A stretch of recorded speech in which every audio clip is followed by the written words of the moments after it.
Romanos 6, capítulo 1, dice muertos al pecado. Ya desglosamos el 1, el 2 y el 3 y hasta el 5. Dice, ¿qué pues diremos? ¿Perseveraremos en el pecado para que la gracia abunde? Eso es una pregunta que el apóstol Pablo se está haciendo, o sea, se está adelantando a aquellos, como ya había dicho en el versículo anterior el apóstol Pablo, que ya no era necesario, ¿sí?, andar bajo la ley para salvación, porque la ley misma testificaba de aquel que se quiera justificar por la ley. La ley le dirá, este es pecador, este es avaro, este es codicioso, este es mentiroso, este es adulterio. Entonces, por cualquier pecado la ley lo iba a condenar. Por eso el apóstol Pablo se adelanta y hace esta pregunta. ¿Por qué? Porque en el versículo anteriores le habían dicho, en los capítulos anteriores le habían dicho que él predicaba un libertinaje cuando no era así. Entonces él se adelanta y hace esta pregunta y dice, en ninguna manera, porque los que hemos muerto al pecado, ¿cómo viviremos aún en él? ¿O no sabéis que todos los que hemos sido bautizados en Cristo Jesús, hemos sido bautizados en su muerte? Porque somos sepultados juntamente con él para muerte por el bautismo, a fin de que como Cristo resucitó de los muertos por la gloria del Padre, así también nosotros andemos en vida nueva. Entonces, ¿esto qué hace referencia? Esto hace referencia a que todos los que hemos sido bautizados en Cristo espiritualmente, sí, porque el bautismo es en espíritu, el sello de Dios, según Efesios 1:3 en adelante, dice que habiendo oído la palabra de verdad, el evangelio de salvación, el evangelio de vuestra salvación, y habiendo creído en él, o sea en Jesucristo, fuimos sellados por medio con el sello del Espíritu Santo, quien es la prenda en garantía, ¿sí?, hasta la posesión adquirida por Dios. Entonces nosotros, los que hemos creído en Cristo Jesús, nos ha sido dado el Espíritu Santo como sello, como garantía, y eso simboliza que nosotros ya pagamos nuestros pecados, pero no lo pagamos nosotros, sino lo pagó Cristo en la cruz. Eso simboliza la muerte y resurrección de nuestro Señor Jesucristo, el nuevo nacimiento, para darme a entender. Dice en el verso 5, porque si fuimos plantados juntamente con él en semejanza de su muerte, o sea, lo que acabé de explicar, dice, así también lo seremos en la resurrección, sabiendo esto, que nuestro viejo hombre fue crucificado juntamente con él, para que el cuerpo del pecado sea destruido, a fin de que no sirvamos más al pecado, porque el que ha muerto ha sido justificado del pecado. O sea, el que ha creído en Cristo Jesús ya murió hace más de 2000 años, fue resucitado, ¿sí?, y anda en vida nueva, o sea, es una nueva criatura espiritualmente.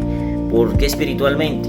Lo digo porque este cuerpo carnal, como dice 1 Corintios 15:51 en adelante, dice que en algún momento, en un abrir y cerrar de ojos, seremos transformados, ya sea que estemos con el Señor, en la presencia del Señor, que hayamos muerto, ¿sí?, y vayamos a la presencia del Señor, o que estemos vivos y el Señor pues cambie este cuerpo de corruptible a un cuerpo incorruptible.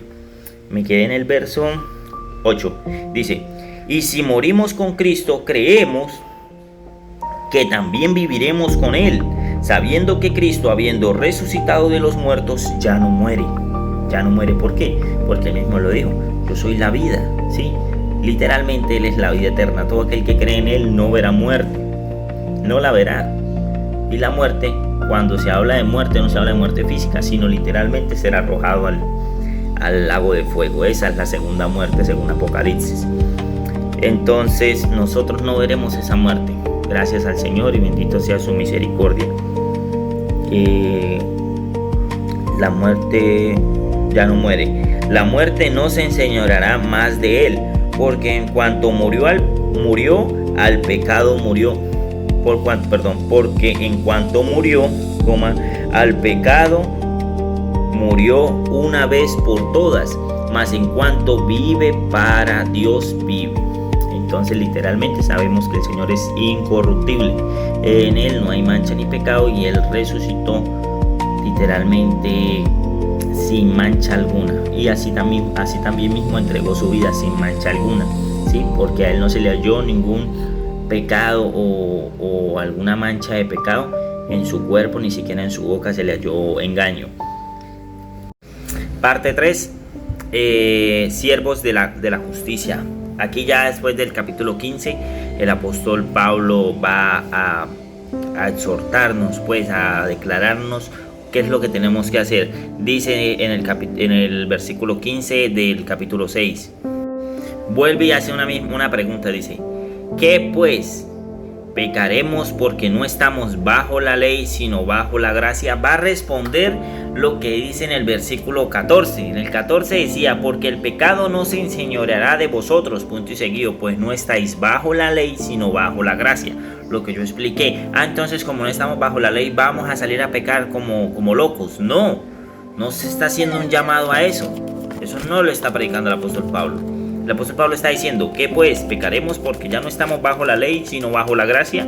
En ninguna manera, de ninguna manera.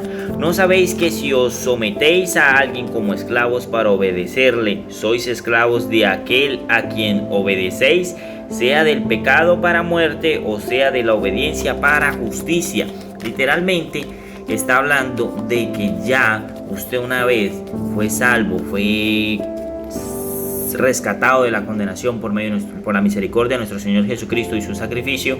¿Sí? Dice que ahora nosotros tenemos que servir, no simplemente yo soy salvo y ya me quedo quieto. No, porque entonces, ¿qué pasa? Viene el enemigo y le echa dardos hasta que lo hace inundarse de pecado. Entonces el Señor, ¿qué? Lo va a reclamar, literalmente. Ya será un accidente, por una enfermedad o algo, pero el Señor se lo tendrá que llevar para que usted no siga pecando.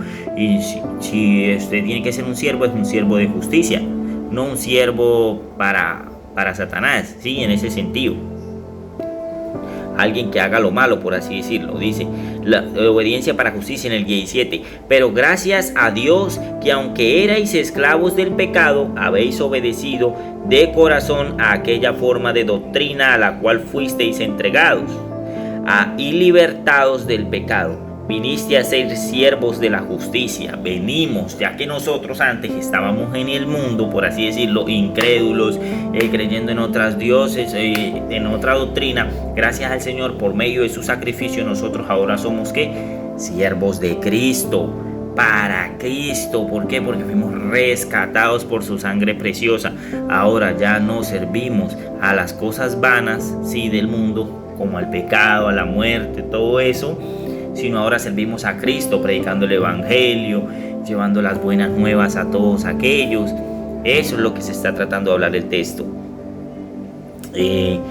19. Hablo como humano, por vuestra humana debilidad, que así como para iniquidad presentáis vuestros miembros para servir a la inmundicia y a la iniquidad, así ahora para santificación presentad vuestros miembros para servir a la justicia. ¿Qué quiere decir esto? Así como nosotros le decíamos a los miembros de nosotros, o sea, a nuestros amigos, porque ya volví y lo expliqué que miembros se está hablando de personas, ¿sí? Entonces, como nosotros decíamos: ay, vámonos a la discoteca, ay, vámonos a hacer esto, ay, vámonos para el mundo, así nosotros mismos con más diligencia presentemos vuestros miembros, que la familia de nosotros, amigos, para la justicia de Dios, predicándoles el evangelio, evangelizando, llevando las buenas nuevas, mostrando el amor de Cristo. Eso es lo que está diciendo el apóstol Pablo. Sí, así como nuestra debilidad humana, nosotros servíamos al enemigo. Ahora, salvados en Cristo Jesús, rescatados por su sangre, nosotros tenemos que servir al Señor como siervos de justicia. Miembros para servir a la justicia. En el 20: porque cuando erais esclavos del pecado, erais libres acerca de la justicia. Pero ¿qué fruto teníais de aquella cosa de las cuales ahora os avergonzáis?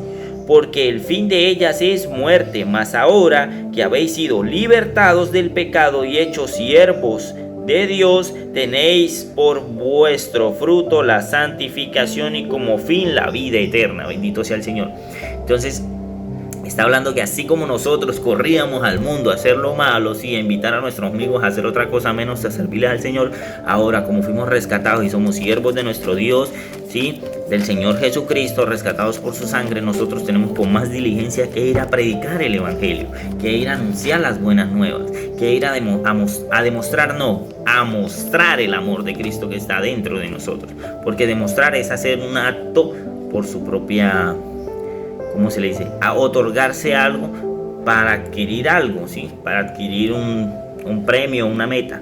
Mas nosotros tenemos que demostrar ese amor que Cristo tuvo con nosotros para morir en la cruz y mostrar ese, para expresarme mejor, esa libertad en Cristo. Ojo, libertad, no libertinaje, libertad en Cristo. ¿Sí? Esa liberación del pecado, ese mal que nos tenía espiritualmente, que nos condenaba, ahora nos salvamos por medio de su sacrificio. Eso es lo que se está hablando el apóstol Pablo. En el versículo 11 aclara lo que hablamos en los versículos anteriores. Dice: así también vosotros, escuche, consideraos, literalmente, que nosotros nos consideremos, creyemos, ¿sí? Asimismo pensamos. Dice: consideraos muertos al pecado, pero vivos para Dios en Cristo Jesús, Señor nuestro.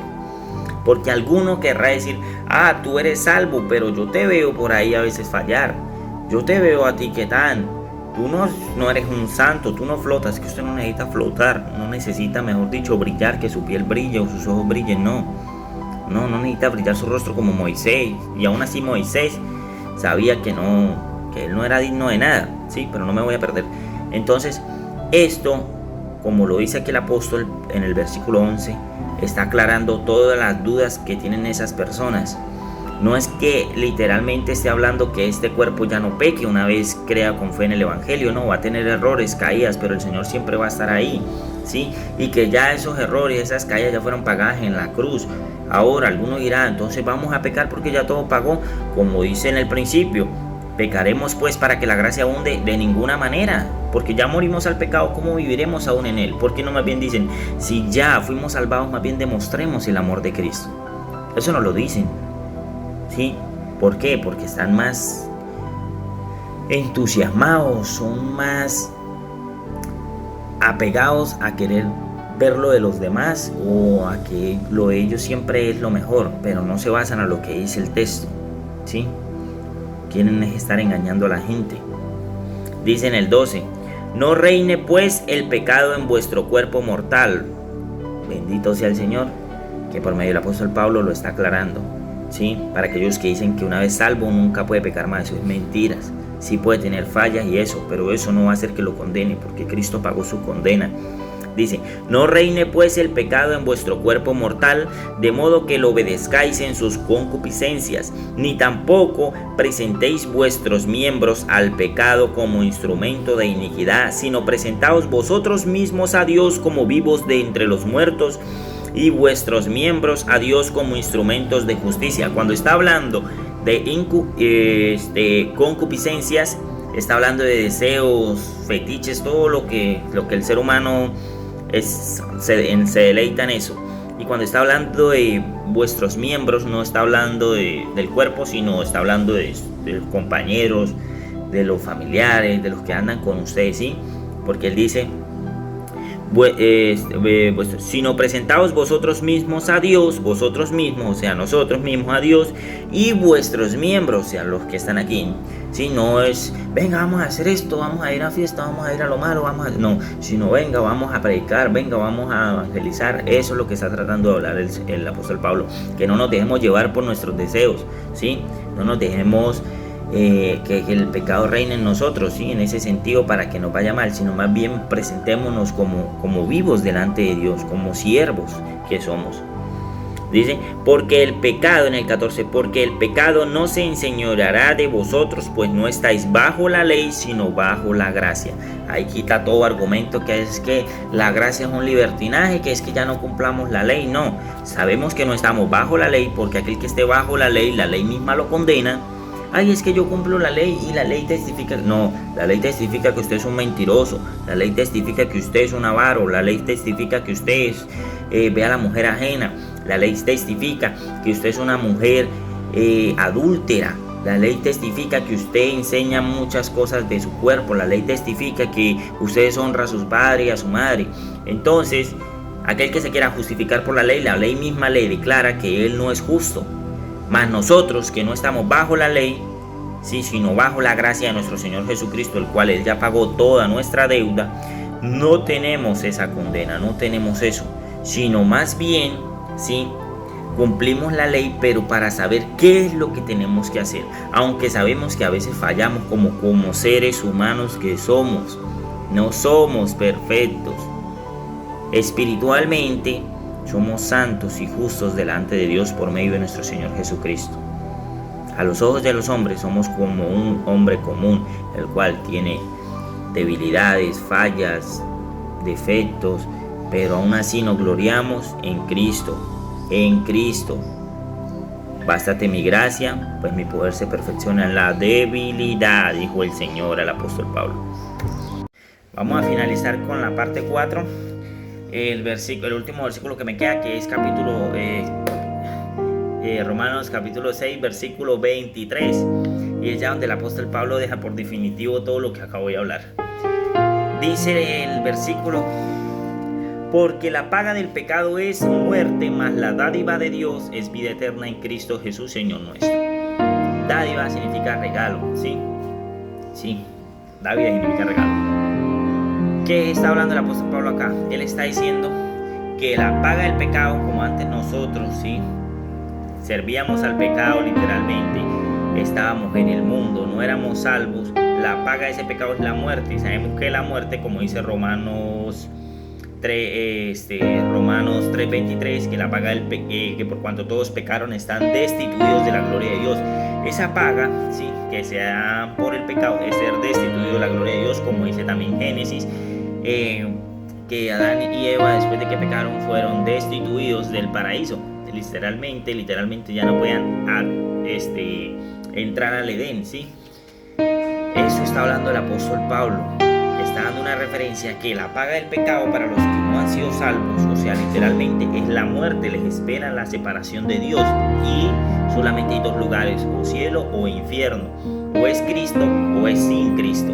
Está hablando el apóstol Pablo. Entonces, el pago que les espera a estas personas por no haber creído, porque sus pecados no fueron perdonados, ¿sí?, no fueron pagados por medio del sacrificio de Cristo, por no creer en Cristo, ya sea por alguna otra razón, lo único que les espera es la muerte, la condenación. Más la dádiva de Dios, hace una exhortación, es vida eterna en Cristo Jesús, Señor nuestro. En Cristo, o sea, estando en Cristo, no fuera de Cristo, porque Cristo es el único que la otorga. ¿Por qué? Porque Él es el que justifica, Él es el justo y el que justifica. Entonces, Cristo nos dio vida eterna en la cruz, en su sacrificio. Eso está haciendo el apóstol Pablo. Está hablando que así como nosotros debemos servirle al Señor, ¿sí?, porque de eso se trata el capítulo, no que porque Cristo ya pagó nuestros pecados vamos a salir a pecar, no, porque Él ya lo dijo. Perseveraremos en el pecado para que la gracia abunde de ninguna manera. Antes, presentaos con amor, presentad vuestros miembros a la justicia y no servir al pecado. Que es que el pecado ya no nos condena. Claro que no nos condena, bien has dicho, pero también nos trae consecuencias, como dice Hebreos 12:5 en adelante, que Dios es Padre y como Padre disciplina a los que son hijos suyos, ¿sí? También como dice 2 Corintios, vamos a buscarlo un poquito rapidito, 2 Corintios capítulo 5, versículo 10 en adelante, quiero que se lo lean. Dice, se lo voy a leer: porque es necesario que todos nosotros comparezcamos ante el tribunal de Cristo, para que cada uno reciba según lo que haya hecho mientras estaba en el cuerpo, sea bueno o sea malo. Entonces todos tenemos que ir a rendirle cuentas al Señor, ya sean los salvados y ya sean los que van a ser condenados. Los salvados tendremos que ir a rendirle cuenta porque Él nos salvó, y la misión de Él, o sea, lo que Él nos encargó, es ir por todo el mundo y predicar el evangelio a toda criatura. Entonces Él va a decir, bueno, yo les di vida eterna, ¿para qué ustedes presentaron el cuerpo? ¿Para justicia o para iniquidad, para hacer lo malo? Pues si lo presentaron para hacer justicia, recibirán corona, como dice el apóstol Pablo, que ya por lo demás le era guardada la corona de justicia. ¿Por qué? Porque Él predicaba el evangelio. Ahora, el que ha hecho lo malo no recibirá corona como el ladrón en la cruz, solamente será salvo. Y el otro juicio, que es el de Apocalipsis, ese del gran trono blanco, ese solamente para los que serán condenados en el gran trono blanco.